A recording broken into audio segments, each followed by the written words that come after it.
اخيرا لقيت لكم حل العطش الصيف والحر والحاجه الساقعه اللي بنشتريها بشيء وشويات دلوقتي. مش هخليك تشتري من بره حاجه خالص.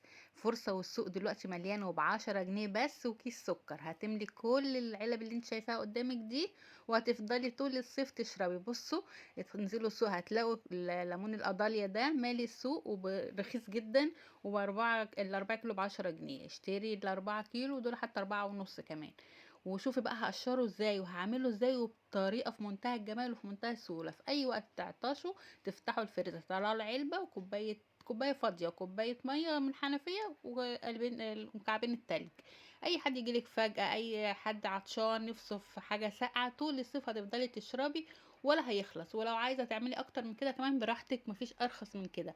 كل اللي هتعمليه هتجيبي الليمون القضاليا كده، تغسليه كويس جدا بليفه الفاكهه او الخضار اللي عندك، وتروحي منشفاه كويس جدا، وتروحي جايبه سكينه وتقشري لي الحته اللي من فوق بس الصفرة دي، وما تجيش عند الحته البيضه اللي من جوه دي اللي شايفين. بعد كده تروحي مقطعاها بقى من فوق ومن تحت، وتروحي جزها من ال4 جوانب كده زي ما شفتوا، وتروحوا ساحبين الحته البيضه دي وراميينها، مش هنستخدمها. وبعد كده هنروح مقطعينه كده زي ما انتم شايفين بالسكينه.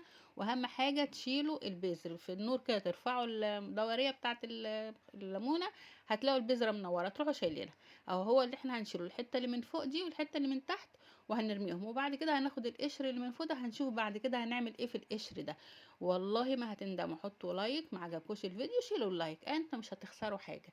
بس انتوا هتتفرجوا على الفيديو ده هيعجبكم جدا، وهتقوموا تعملوه دلوقتي حالا، لان الليمون مالي السوق.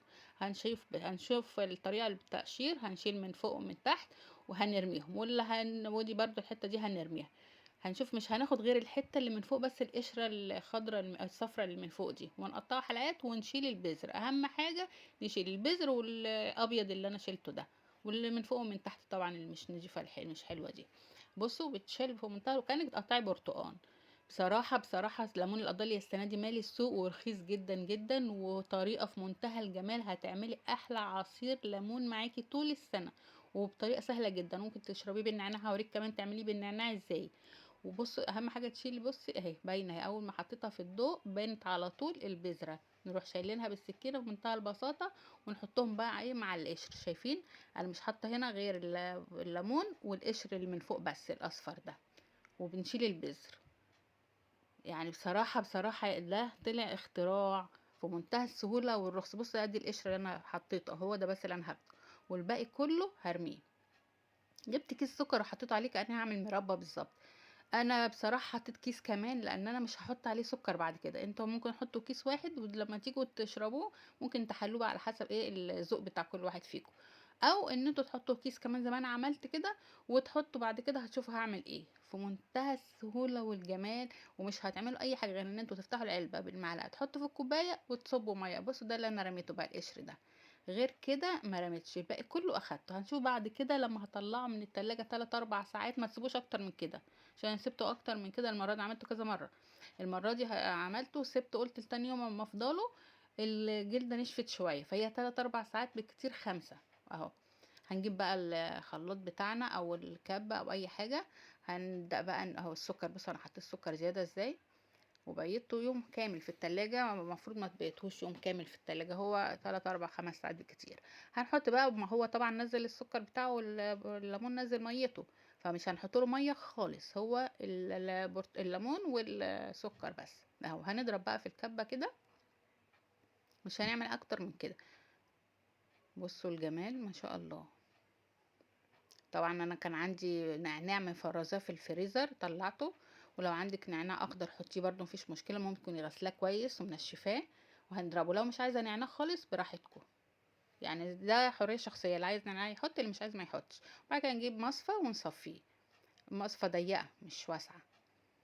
لو انت حاسه ان المصفى دي واسعه عندك شويه ولقيتي فيه حاجه، ممكن تصفيه بمصفى ضيقه تاني اللي هي بتاعه الشاي، مفيش مشكله.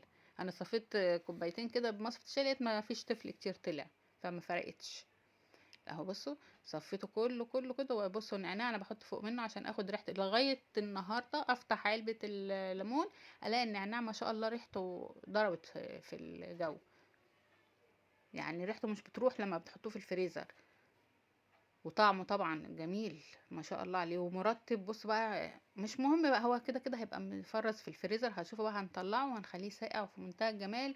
وفي ثواني اول ما حد يجيلي ما بشيلش هم ولا ابعت اجيب حاجه ساقعه ولا اقوم لسه اجيب ليمون واعصره، وكيلو الليمون بكام وهعصر كام ليمونه خالص. يا ريت تكونوا حطيتوا لايك لان فعلا فعلا الفيديو ده جديد وجميل، وان شاء الله كل اللي هيشوفه هيعجبه جدا وهيقوم يعمله حالا، لان الليمون مالي السوق ورخيص وسهل جدا وطريقته ما فيهاش اي حاجه. وشوفوا عملت كميه قد ايه، ب10 جنيه والله، ب10 جنيه. وكيس السكر اللي حطيته او كيسين السكر اللي عندي في التموين، السكر عندي انا، عايزين تزودوا وانتوا بتشربوا. بصوا هو بيبقى سائل ازاي، هيدخل الفريزر يتجمد، وبعد كده تيجي بالمعلقه تطلعيه هتلاقيه عامل زي الكريمه، زي الايس كريم، جميل جميل جميل. والله طريقة في منتهى الجمال، عجبتني جدا جدا وعجبت كل اللي يشربه.